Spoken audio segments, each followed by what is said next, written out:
what we feel, has now been scientifically shown to be provable. And what you're going to see now are what happens to particles of sand and other various particles when a sound resonates across a plate and resonates those particles in tune with the sound. Because when we think, we're not just sending out a wave which resonates the energy, we're sending out on a frequency outside of the range of human hearing, we're sending out a sound. Everything is sound. When we think, a sound goes out, it resonates the energy around us to that sound.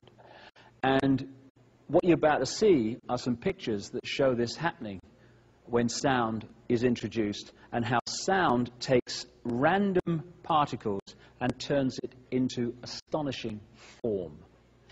And that's how this universe was created. In the beginning was the Word, and the Word was sound. So what you're looking at here is merely particles formed into patterns by sound. They were all over the place to start with, just in random positions on the plate. As soon as the sound appears, they form into these patterns, because everything is sound, and it is sound that turns matter and energy into form. Patterns on wings of birds and insects are all the manifestation of the sound vibrations.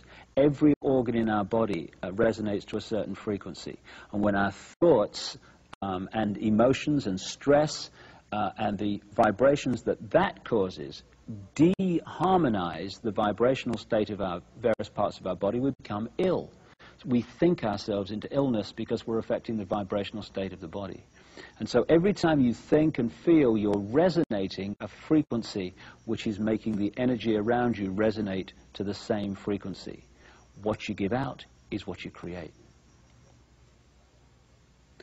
Here you're seeing mini galaxies just formed by particles and sound. This is how the galaxies and the universe and the solar systems were formed and continue to be held in the structure they're in through sound. If the sound changes, the matter changes, the energy changes. So when you look at what it says in texts like even the Old Testament, in the beginning was the Word, and the Word was sound. And sound is everything. When you think and feel, you're creating sound. This is how the heart beats at a certain resonance. All you're looking at here are interacting frequencies making a beat. And so while the frequency of the heart is at the right level, it beats in the normal number of beats a minute. But when we become stressed, we affect that frequency and the heart beats faster.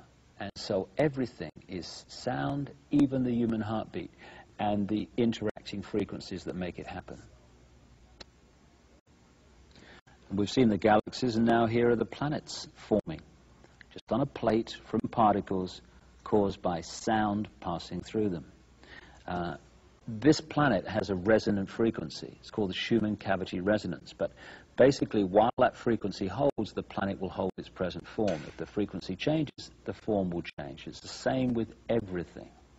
And here you see sound being passed through iron filings and particles, and therefore creating form once again. And from these pictures, it's hardly difficult to see how the human body is formed through sound resonating energy, and how that physical form is held as long as that sound matrix is held. But once that changes, the physical body changes. So there you've seen, with stunning effect, how sound creates form, how galaxies are created, how planets are created. And all those planets, balls of particles, all those revolving galaxies were merely particles turned into that form by sound.